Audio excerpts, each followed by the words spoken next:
¿Por qué un hombre protegería a un pueblo que no conoce? ¿Por dinero? ¿Por honor? ¿O simplemente porque ya no tiene a dónde ir?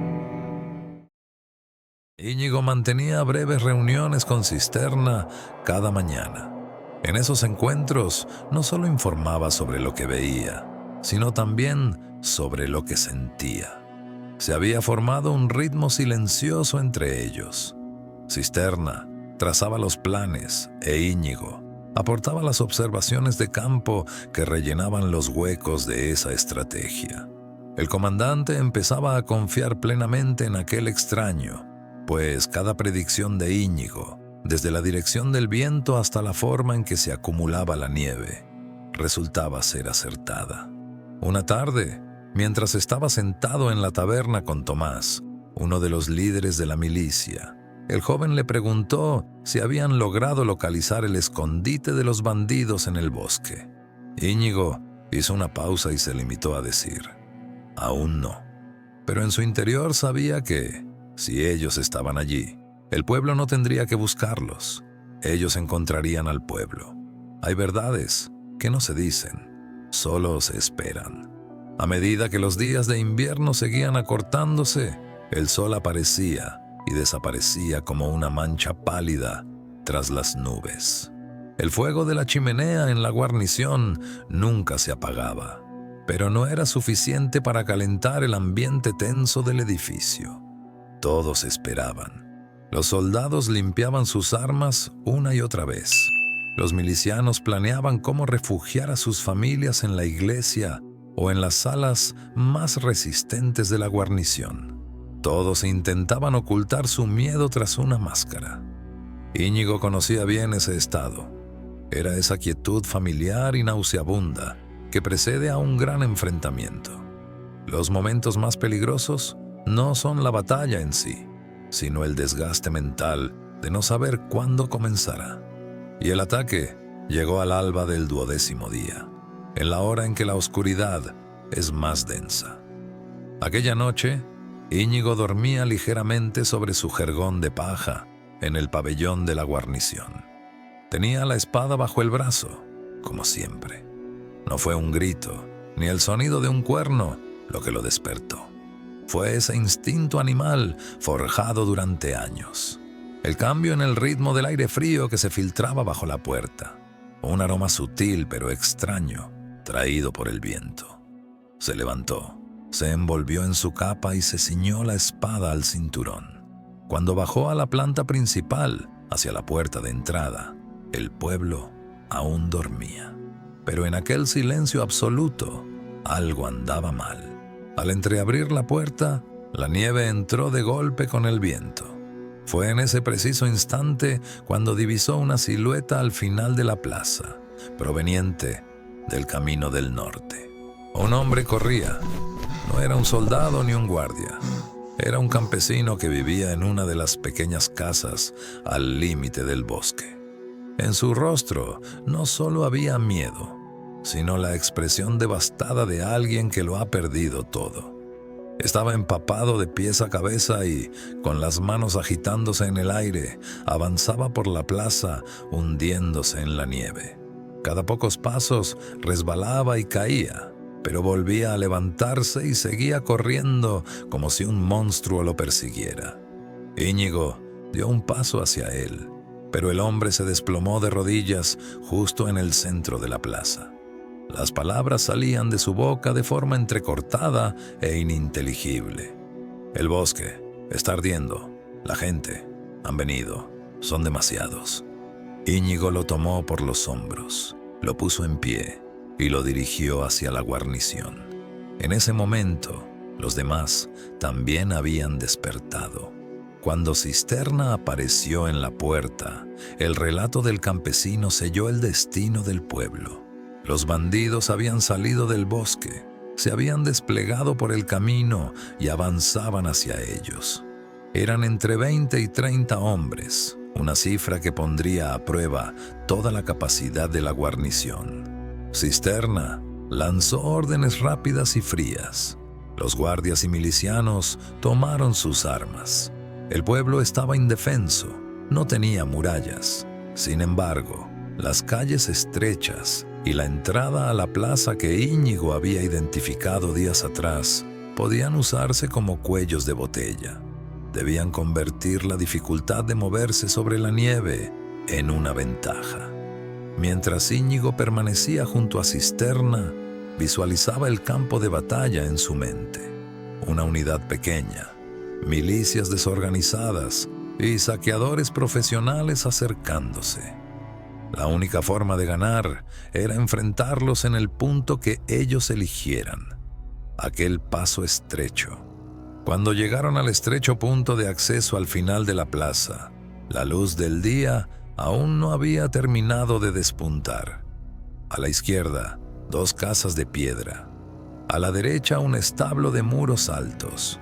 Allí, el camino se reducía a una anchura donde apenas 2 hombres podían caminar hombro con hombro. Ese punto era la puerta del pueblo. Íñigo y Cisterna se colocaron en primera línea, seguidos por los 12 soldados y los milicianos con sus lanzas, formando filas. Nadie hablaba. El aliento que brotaba de sus bocas formaba nubes blancas en el aire gélido. Y entonces comenzó el movimiento en el límite del bosque.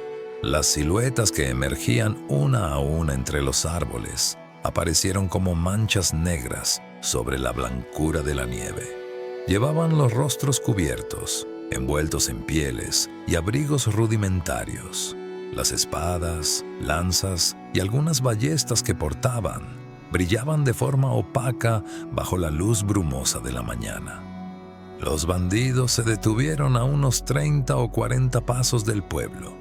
Los 2 grupos se observaron en el camino cubierto de nieve, mientras el viento soplaba polvo helado entre ellos. De entre los bandidos, un hombre de hombros anchos y cabello largo dio un paso al frente. Alzó la voz exigiendo la rendición del pueblo y la entrega de todos los bienes y provisiones. No parecía nervioso ni excitado.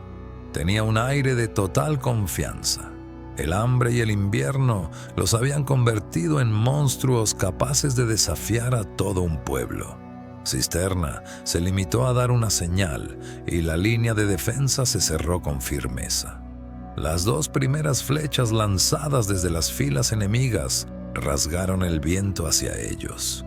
Una impactó en el escudo de Cisterna. La otra rozó la pierna de uno de los milicianos en la retaguardia. A partir de ese instante, el tiempo se aceleró. Los bandidos se lanzaron al ataque con un rugido. Correr sobre la nieve era difícil. Sus pasos eran pesados, pero su ambición era enorme.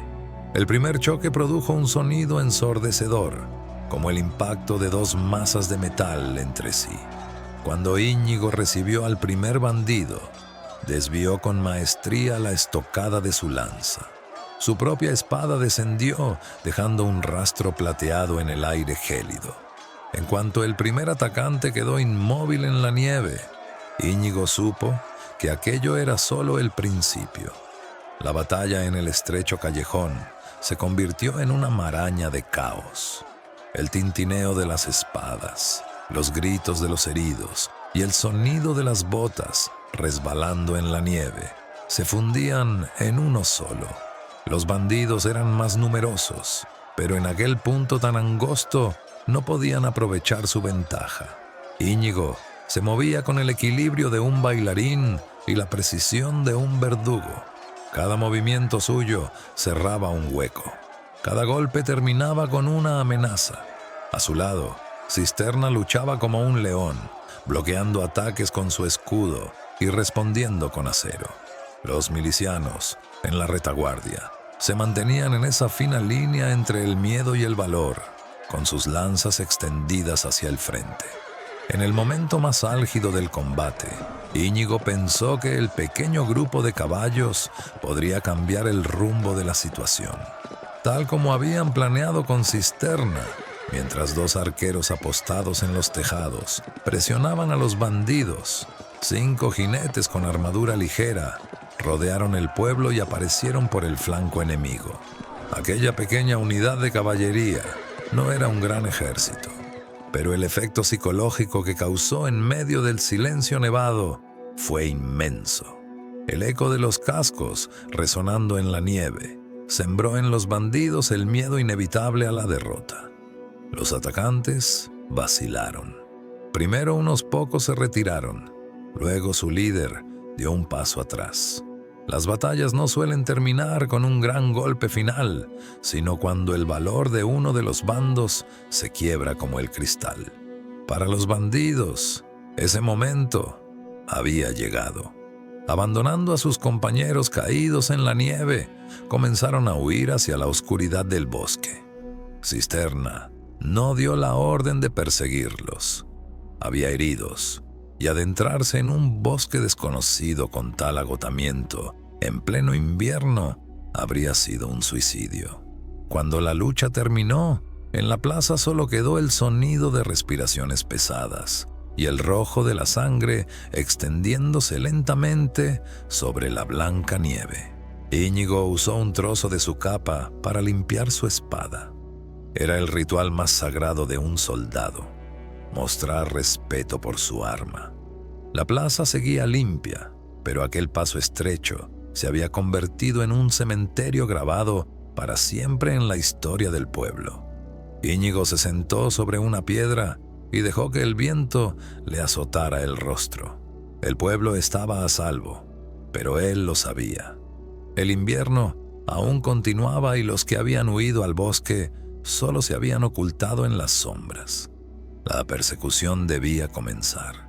Habían pasado unas horas desde el ataque, mientras el sol iluminaba la plaza con esa luz débil que se filtraba entre las nubes. En el pueblo no reinaba el silencio, sino ese letargo provocado por el shock. Las mujeres y los niños empezaban a salir de la iglesia y de la guarnición. Los heridos habían sido trasladados a la taberna y a la enfermería de la guarnición. Los habitantes intentaban cubrir las manchas de sangre con nieve fresca, como si al ignorar aquel horror, este pudiera dejar de haber existido realmente. Íñigo, en lugar de descansar, fue a buscar a Cisterna. El comandante estaba sentado a su mesa, agotado y con los hombros caídos. ¿Debemos perseguirlos?, preguntó Cisterna con una voz que, más que la de un líder, parecía buscar la aprobación de un amigo. Íñigo respondió sin dudarlo.